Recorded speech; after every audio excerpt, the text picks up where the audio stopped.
Trade news 71 में आप सभी का स्वागत है। व्यासपुर के राजकीय स्कूल का मैदान दिव्य ज्योति जागृत संस्थान के तत्वावधान में श्री कृष्ण कथामृत का आज छठा दिवस। तो आइए चलते हैं कथा स्थल पर और सुनते हैं श्री कृष्ण कथामृत। जोर से बोलेंगे तो ही आगे चलोगी, नहीं तो मैं भी नहीं बोलूंगी। क्या कहते हैं भाई, इतनी संख्या में बैठे हैं आप लोगों की कब बोला जाता है? यहाँ आप लोगों को भैया बोलने थोड़ा संकोच होता है। हम कितना बोल रहे हैं, कोई तो जवाब दे दीजिए। और आप पता, आज अयोध्या में एक और प्रभु की प्रतिमा को स्थापित किया गया है। राजा राम की प्रतिमा अयोध्या में स्थापित हो चुकी है, उसके लिए आपको बहुत बहुत बधाई है। उनको कहा जाता है मर्यादा पुरुषोत्तम भगवान श्री राम जी। आइए चलते हैं हम द्वापर युग में। अब जोर से नाम बोलकर बताने आपने, हमारे प्रभु ने माखन चोरी किया, ना पढ़ना माखन चोर। हमारे प्रभु ने मटकियां फोड़ी, ना पड़ गया मटकी फोड़। हमारे प्रभु ने बंसी बजाई, ना पड़ गया बंसी बज लिया। हमारे प्रभु ने कनिष्ठिका के ऊपर गोवर्धन धारण कर लिया, ना पड़ गया गोवर्धन धारी। कितने नाम हमारे प्रभु के, जैसी जैसी लीलाएं करते चले गए, ऐसे वैसे हमारे प्रभु के नाम भक्तों ने रखते चले गए। लेकिन अगर आप सारी उम्र लड्डू गोपाल, माखन चोर, गिरधर गोपाल, राधे श्याम कहते रहेंगे तो हमें मिलने वाले नहीं है। क्योंकि परमात्मा का एक धुनात्मक नाम होता है जो हमारे श्वासों में चल रहा है, जिसे लिखा नहीं जाता, जिसे बोला नहीं जाता। इसे एक छोटे से उदाहरण के माध्यम से समझते हैं, आपको जल्दी समझ आए। कहते हैं घर में एक पोते ने जन्म लिया और जब उसका जन्म हुआ तो बड़ा गोरा चिट्टा, गोल गोल उसकी आंखें, मोटी मोटी गाल थी। उसके दादाजी ने जब देखा तो कहने लगे, अरे ये तो मेरा लड्डू है, लड्डू। दादी ने देखा, कहने लगी, अरे ये तो मेरी आंखों का तारा है, मैं तो तारा कहूंगी। चाचा ने सोनू कहा, चाची ने मोनू कहा, मम्मी ने टोनू कहा। प्यार में घर के जितने सदस्य थे उन्होंने बच्चे का अलग अलग नाम रख दिया। लेकिन जो दादाजी थे वो हमेशा अपने पोते को क्या कहते थे, अरे ये तो मेरा लड्डू है, लड्डू। लड्डू धीरे धीरे करके बड़े हुए, इतने बड़े हुए कि उसके पिता ने उसके स्कूल में एडमिशन करवा दिया। अब दादाजी का दिल नहीं लगा जब वो स्कूल गया। अगर स्कूल गया तो एक दिन जब दादाजी का दिल नहीं लगा तो वो दादाजी स्कूल पहुंच गए। कक्षा में बाहर गए, मास्टर जी का आवाज आई, मास्टर जी, मास्टर जी। मास्टर जी बाहर आए, कहने लगे, कहिए दादाजी। कहने लगे, मुझे ना अपने लड्डू से मिलना है। मास्टर जी ने कहा, लड्डू? कौन लड्डू? अरे मास्टर जी, उसका कोई नाम तो होगा। दादाजी ने कहा, कैसी बातें कर रहे हैं, जब से जन्म हुआ तब से उसे लड्डू की तो कह रहा हूं। अरे मोटी मोटी उसकी गाल है, मोटी मोटी आंखें हैं, घुंघराले से उसके बाल हैं। जाइए बुला दीजिए ना मेरे लड्डू को। मास्टर जी ने कहा, देखिए दादाजी, ये गोल गोल गालों वाले, मोटी मोटी आंखों वाले गोरे चिट्टे लड्डू मेरी क्लास में बहुत सारे हैं। अब मुझे क्या पता उन लड्डुओं में आपका लड्डू कौन सा है? अरे कोई तो उसका नाम होगा, जाइए पूछ कर आइए। दादाजी घर गए बड़े परेशान, हताश। तो बेटे ने पूछा, क्या हुआ? कहने लगे कि मेरा जो लड्डू है मास्टर जी उससे मिलवा नहीं रहे। तो उन्होंने कहा, अरे पिताजी, आपके लड्डू का एक नाम है, जाकर कहिए मुझे रोहित वर्मा से मिलना है। मास्टर जी मिलवा रहे थे। अब दादाजी फिर जाते हैं, मास्टर जी का आवाज लगाते हैं, कहने लगे, मास्टर जी, मुझे रोहित वर्मा से मिलना है। मास्टर जी क्लास में गए, रोहित वर्मा की उंगली पकड़कर बाहर लेकर आए और कहने लगे, ये लीजिए दादाजी आपका लड्डू। हंसी आ रही है ना आपको? हंस रहे हैं, मुझे यहाँ से सबके चेहरे नजर आ रहे हैं। भगवान भी हम पर ऐसे ही हंस रहे हो। अरे सारी उम्र मुझे लड्डू गोपाल, माखन चोर, गिरधर गोपाल कितने नामों से पुकारा है, लेकिन उस भीड़ में भी कोई आपको आपके नाम से पुकारेगा आप झट से आवाज देंगे, हाँ मैं यहाँ पर। इसीलिए भगवान, आप लोग कहते हैं भगवान हमारी सुनता क्यों नहीं है? क्योंकि हम उसे उसके नाम से नहीं पुकार रहे हैं, उसके शाश्वत नाम से नहीं पुकार रहे हैं। अगर बड़ी सभा में खड़ी हुई द्रौपदी, उसने उस समय लड्डू गोपाल, माखन चोर इत्यादि नहीं कहा था, उसने अंदर से उस नाम से जुड़ गई थी, उस नाम से पुकारा था। और वो नाम क्या है?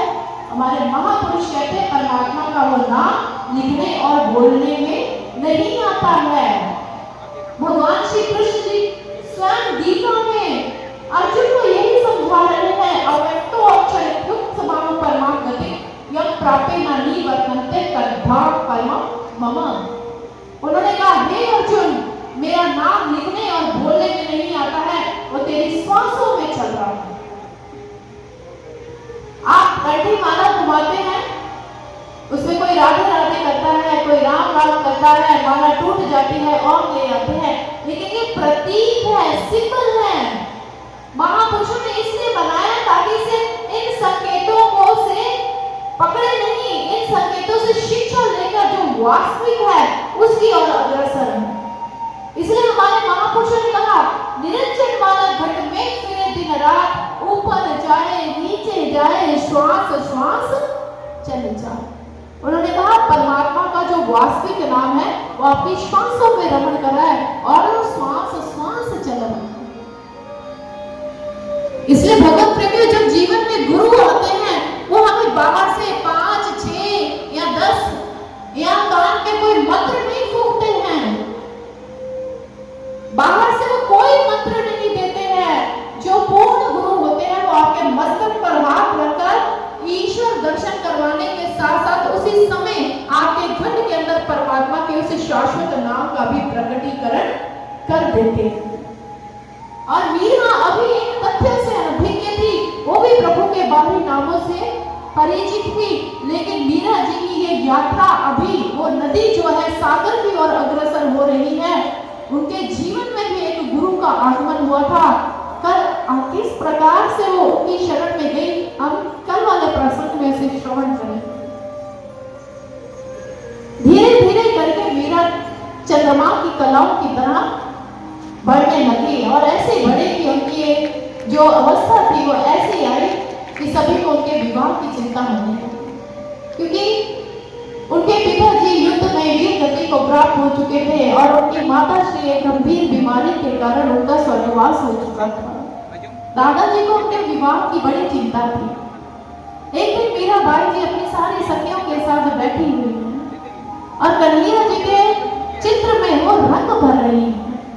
पास बैठी सारी सखियां अपने भावी भविष्य को लेकर चर्चा कर रही हैं।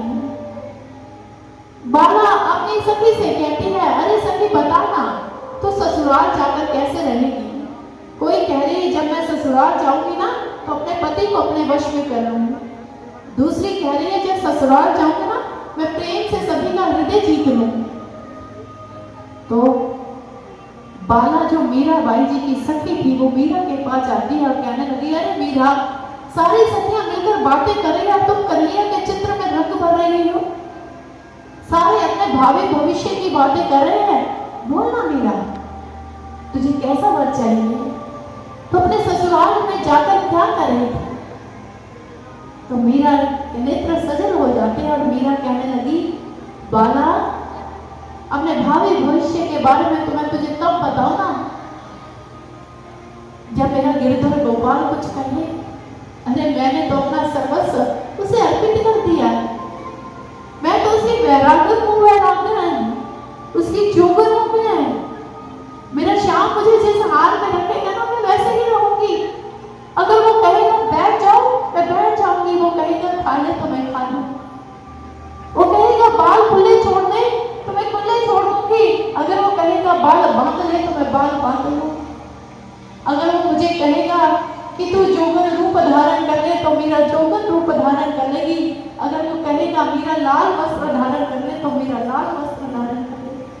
बाला मेरा मुझ में कुछ नहीं है। और मीरा बाई जी तो समय पद का गायन करती है और अपनी सखी को संबोधित करते हुए कहने लगी, मीरा मैं बैरागन हूँ, साहेब नीचे सोई वेश धरूंगी। मेरा साहेब मेरे जिस वेश में प्रसन्न है मेरा वाला, मैं वही वेश धारण करूंगी। जहाँ बिठा देगा वही बैठ जाऊंगी, जो खिलाएगा वही खा लूंगी। और मीरा बाई जी अपने भावों की अभिव्यक्ति कैसे करती है, आइए श्रवण।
मीरा ने अपने मन के भावों की अभिव्यक्ति अपनी सखियों के समक्ष की।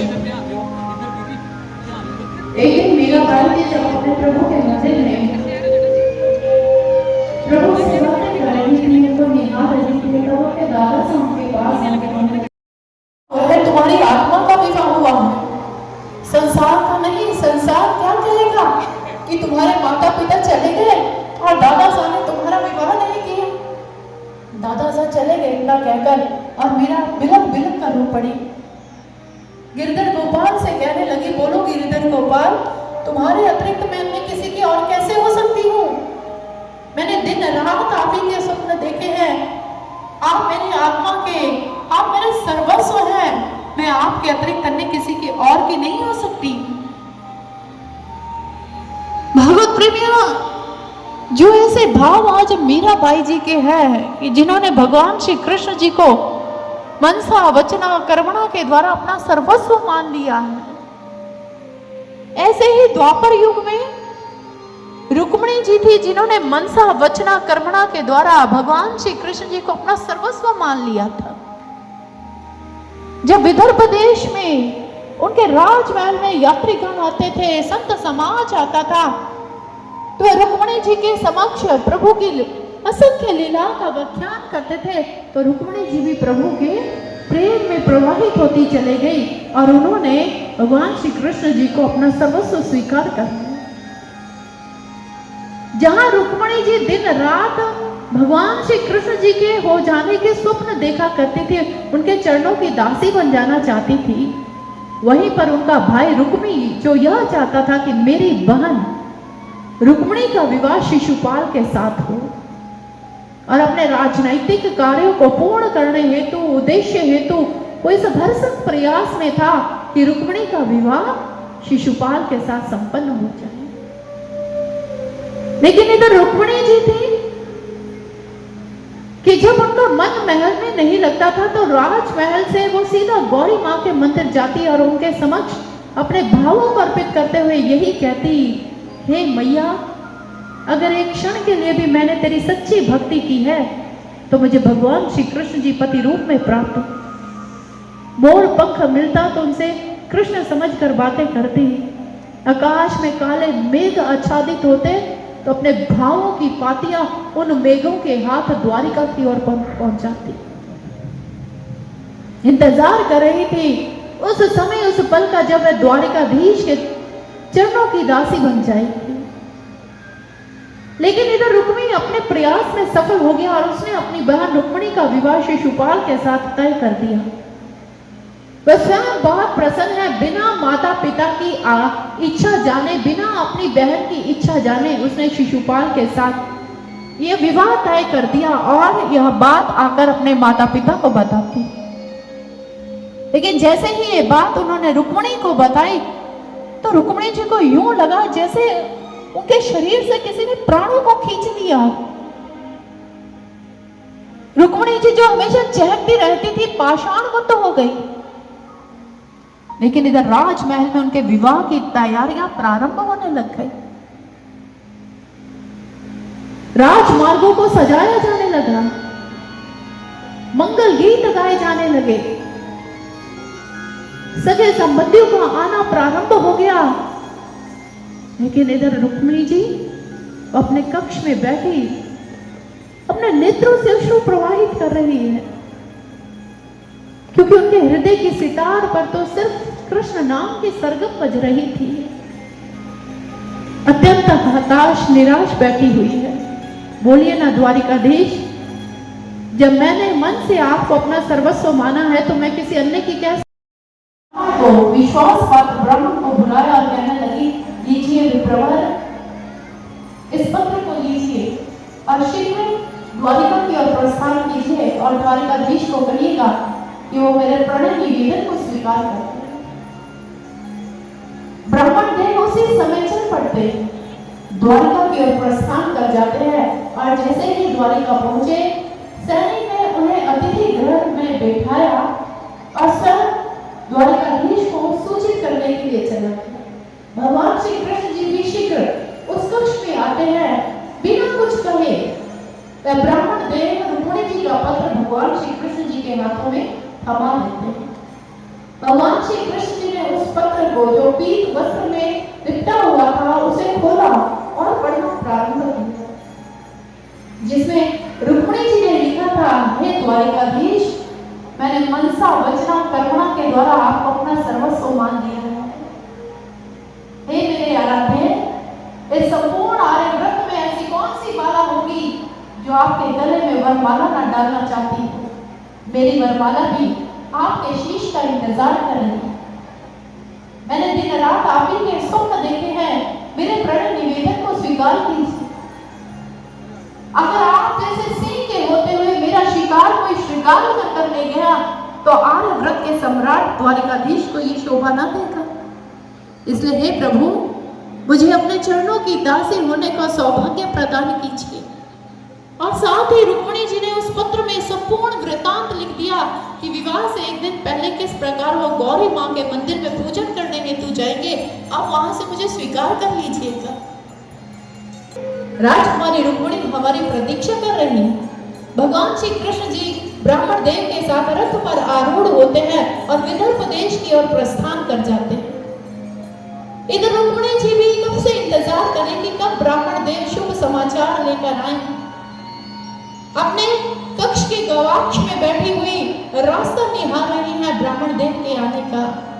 जैसे ही दूर से उन्हें वह ब्राह्मण दिखाई पड़े, जैसे ही उन ब्राह्मण देव ने कक्ष में प्रवेश किया, उनका मुखमंडल दैदीप्यमान हो रहा था। मुख पर एक मधुर मुस्कान थी। तो रुक्मिणी जी को समझने में देर ना लगी कि मेरे प्रभु ने मेरे प्रणय निवेदन को स्वीकार कर लिया है। और ब्राह्मण देव ने भी आकर कहा, बधाई हो राजकुमारी रुक्मिणी, बधाई हो, भगवान ने आपके प्रणय निवेदन को स्वीकार कर लिया है। वो स्वयं विदर्भ देश पहुंच चुके हैं। रुक्मिणी जी प्रसन्न हो गई, उनकी सखियां आई, उनको पकड़कर झूम रही हैं, मेरे भगवान ने, मेरे आराध्य ने मेरी प्रार्थना स्वीकार कर ली। विवाह से एक दिन पूर्व गौरी माँ के मंदिर में पूजन करने जाना था। रुक्मिणी जी का श्रृंगार किया गया, सखियां हैं, लेकिन उनका भाई उसकी सुरक्षा हेतु उसने पूरा पूरा कड़ा प्रबंध कर रखा है। सैनिकों की टोली साथ भेजी है और इधर रुक्मिणी जी के हृदय में तो इतनी अपार प्रसन्नता है, अपार प्रसन्नता है कि अपनी दृष्टि दूर दूर तक दौड़ाकर देख रही है। कहीं से मुझे लहराता हुआ मोर पंख दिखाई पड़ जाए, कहीं से मुझे पीतांबर की छटा दिखाई पड़ जाए, और निरंतर आगे बढ़ रही हैं। और मंदिर के बाहर जितने महारथी थे, जरासंध, शिशुपाल, दंतवक्र, रुक्मिणी, इन्होंने अपने अपने रथ स्थापित किए हुए थे सुरक्षा हेतु। और उन्हीं महारथियों के रथों के पीछे हमारे बांके बिहारी कृष्ण मुरारी ने अपना रथ लगाया हुआ था, जिसका सारथ्य कर रहे थे दारुण। इधर रुक्मिणी जी गौरी माँ के मंदिर में पहुंचती है, अपने भाव उनके चरणों में अर्पित किए, और आज पुनः आगे यही आशीर्वाद प्राप्त करना चाहती है कि हे माँ, मेरे प्रभु मुझे स्वीकार कर ले, मेरे प्रभु मुझे स्वीकार कर ले, मैं उनके चरणों की दासी बन जाऊं। और इधर हमारे प्रभु इंतजार कर रहे हैं कि कब रुक्मिणी जी पूजन समाप्त करके बाहर आए और मैं रथ को मंदिर की ओर लेकर जाऊं। इधर रुक्मिणी जी ने अपना पूजन समाप्त किया, मंदिर से जैसे ही बाहर आ रही हैं, भगवान श्री कृष्ण जी ने देखा कि रुक्मिणी ने पूजन समाप्त कर लिया। अपने सारथी दारुण से कहते हैं, दारुण, रथ को शीघ्र मंदिर की ओर लेकर चलो। और इधर आज दारुण रथ को चला नहीं रहे हैं, दौड़ा नहीं रहे हैं, आज उनके रथ के जो घोड़े हैं वो हवा से बातें करते हुए निरंतर आगे भागते चले जा रहे हैं। जब रुक्मिणी जी ने उस दिशा में रथ की आवाज सुनाई पड़ी उन्हें, और लहराता हुआ पीतांबर और दूर से मोर मुकुट की छटा दिखाई पड़ी, रुक्मिणी जी प्रसन्न हो जाती है, मेरे प्रभु मुझे स्वीकार करने के लिए आ रहे हैं। इधर रथ पूरी गति से आगे बढ़ रहा है, और जैसे ही मंदिर के समीप आया, रुक्मिणी जी झटपट मंदिर की सीढ़ियां उतरती हैं। इधर रुक्मिणी, भगवान श्री कृष्ण जी ने अपना हाथ रुक्मिणी जी की ओर बढ़ाया, रुक्मिणी जी ने अपना हाथ प्रभु के हाथों में दिया, और झट से हमारे प्रभु ने रुक्मिणी जी को अपने रथ पर बिठाया और द्वारिका की ओर प्रस्थान कर जाते हैं। और सारे महारथी देखते के देखते ही रह गए। रुक्मिणी ने देखा, अरे ये मेरी बहन का अपहरण करके जा रहा है। उसी समय भगवान श्री कृष्ण जी के रथ का पीछा करता है, अनेकों अस्त्रों शस्त्रों से प्रहार करता है, लेकिन प्रभु उसके हर अस्त्र और शस्त्र को काट देते हैं। जैसे ही मारने के लिए उद्यत हुए, रुक्मिणी जी उनके चरणों में गिरते हुए कहने लगी, हे प्रभु अभय दान दीजिए, प्रभु अभय दान दीजिए। और उस समय रुक्मिणी जी के कहने पर हमारे प्रभु ने रुक्मी की आधी मूंछ को और सिर के आधे बालों को काट दिया, और इस प्रकार से उसे अपमानित कर वही छोड़कर वह द्वारिका की ओर प्रस्थान कर जाते हैं। समस्त द्वारिका वासी बड़े प्रसन्न हैं। हमारे द्वारिकाधीश अपने साथ एक सुंदर सी राजकुमारी को लेकर आ रहे हैं। शीघ्र ही हमारे प्रभु उनके साथ प्रणय सूत्र में बंध जाएंगे। मार्ग के दोनों ओर जितने द्वारिका वासी थे खड़े हो गए, और जैसे ही रथ प्रवेश करता है तो एक बुलंद जय घोष होता है, बोलिए द्वारिकाधीश की, बांके बिहारी लाल की। सभी ने उन पर पुष्पों की वर्षा की। भगवान श्री कृष्ण जी रुक्मिणी जी को राजमहल में लेकर जाते हैं, जहां उनका भव्य स्वागत किया जाता है।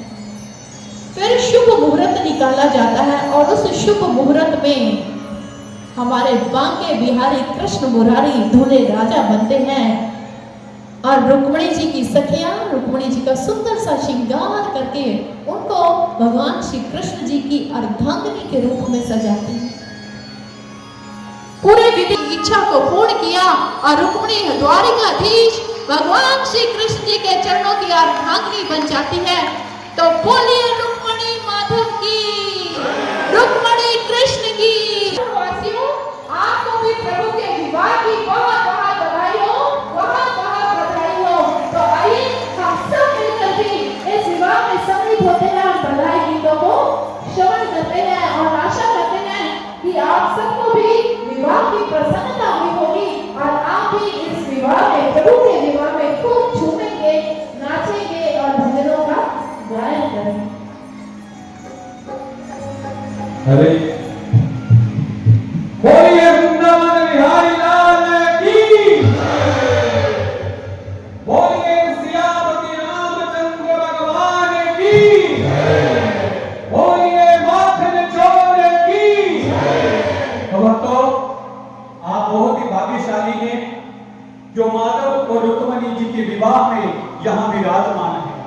कहते हैं जिसके पिछले जन्मों के अच्छे कर्म जागृत होते हैं वो ही कथा में आ सकता है, वो ही दान पुण्य कर सकता है। क्योंकि ये विवाह महोत्सव है, जिस प्रकार आप किसी अपने रिश्तेदार के घर जाते हैं, शगुन देते हैं और वो बड़े खुश होते हैं, तो इसी प्रकार भगवान जी के लिए तालियां बजानिए एक बार शादी के लिए। तो भगवान जी के लिए कहते पंडित जी हमने गौ दान करने हैं। इस वक्त का किया हुआ दान आपको वैकुंठ की तरफ ले जाएगा। बहनों की तरफ बहनें, भाइयों की तरफ भाई आ रहे हैं, सभी ने अपने अपने हाथ में दान दक्षिणा कुछ दान जरूर करना है।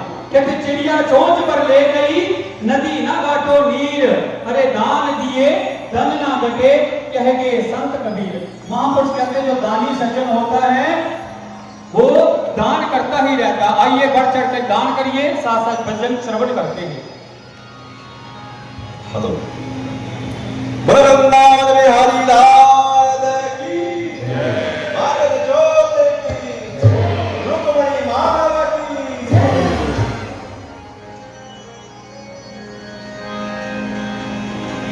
ओ द्वारिकाज सजी है ऐसे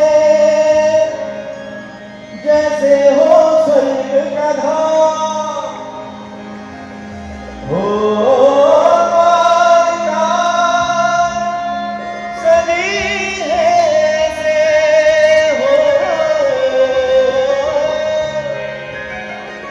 द्वारिकाज सजी है ऐसे जैसे हो स्वर्ग का धाम। दर्शन करके इस जोड़ी के मिला है मन को आराम।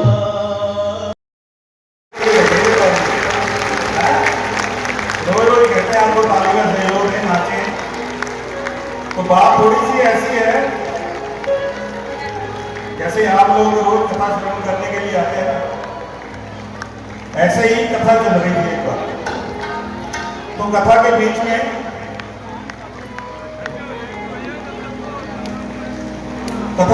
में एक भक्त बैठा हुआ था। जैसे स्टेज पे कहा जाता था रोज भाइयों आप ताली का सहयोग दें, नाचें, थोड़ा थोड़ा गाएं भी साथ। तो वो भक्त क्या थे, पूरे ढीठ, नहीं गाते थे, नहीं ताली का सहयोग देते थे। तो उस भक्त ने एक भजन लिखा था। और वो भजन क्या था? अच्छा वो था भैया, आपको पता है जैसे हर एक जगह की अपनी अपनी एक खासियत होती है। अलीगढ़ का आपको पता है क्या? हाँ जी जरा जोर से बोले, क्या मशहूर है वहां का? सबको पता है। तो वो भाई अलीगढ़ के अलीगढ़ का था। तो उसने क्या भजन लिखा है, जरा सुनना जरा।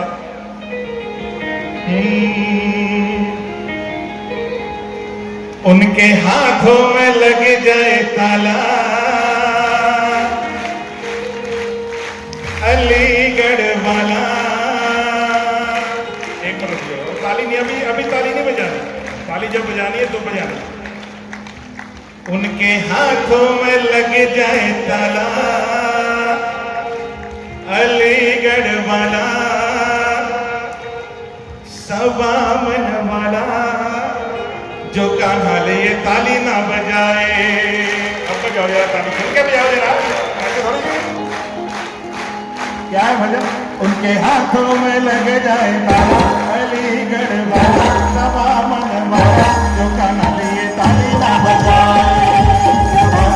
ताली ना बजाए, ताली ना बजाए, उनके हाथों में बजाए, उनके हाथों में लगे जाए ताला, अलीगढ़ वाला, सवा मन वाला, जो कान्हा लिए ताली ना बजाए, जो कान्हा लिए ताली ना बजाए, जो कान्हा लिए ताली ना बजाए।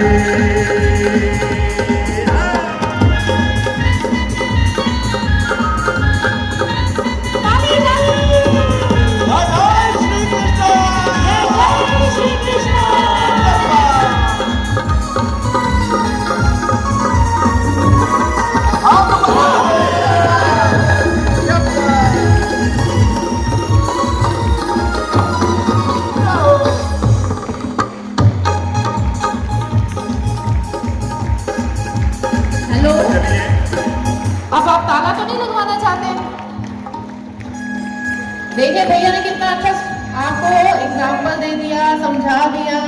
अब भगवान श्री कृष्ण जी का विवाह हुआ है तो उनकी प्रसन्नता में झूमना तो बनता है ना।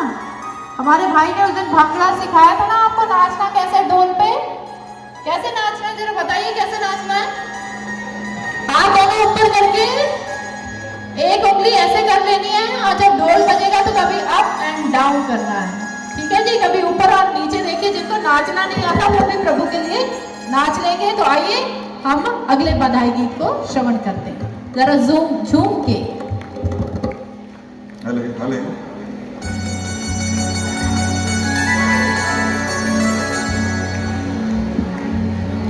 ये भजन कुछ अधूरा रह गया, कोई नहीं, अगर कल टाइम लगा तो आपको भजन ये जरूर सुनाएंगे, ठीक है जी। अभी बतावा है प्रभु का, सभी ने नाचना है, जरा एक बार जोरदार हाथ ऊपर सभी के। हरि लाल की तो आए, खड़े नहीं रहना है, नाचना जरूर है। कृष्ण प्रेम में अपना तन मन न्योछावर कर देना,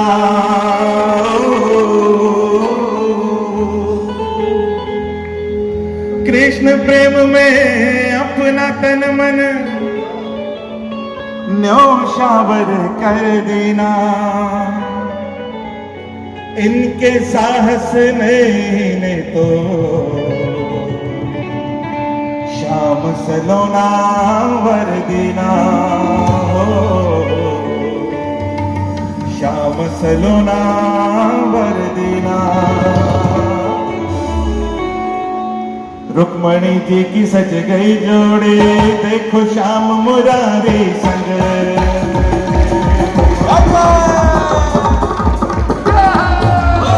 रुक्मणी जी की सज गई जोड़ी, देखो श्याम मुरारी संग। रुक्मणी जी की सज गई जोड़ी, देखो श्याम मुरारी संग। रुक्मणी जी की सज गई जोड़ी, देखो श्याम मुरारी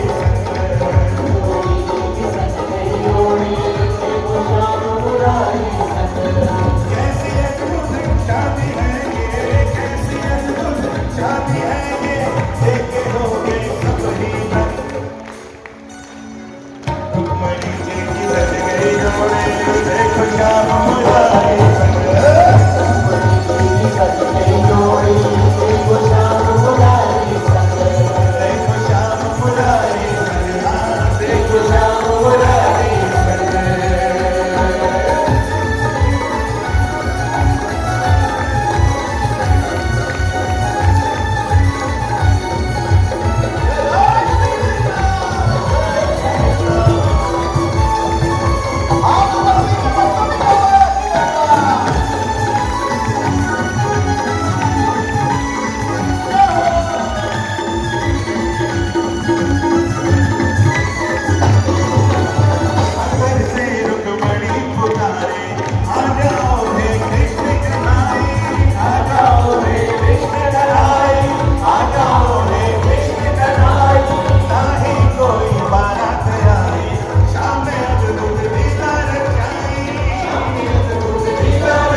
सभी को भी दिव्य ज्योति जागृति परिवार की ओर से भगवान श्री कृष्ण और रुक्मिणी जी के विवाह उत्सव की बहुत बहुत बधाई हो, बहुत बहुत बधाई। इसलिए बच्चों का ध्यान रखते हुए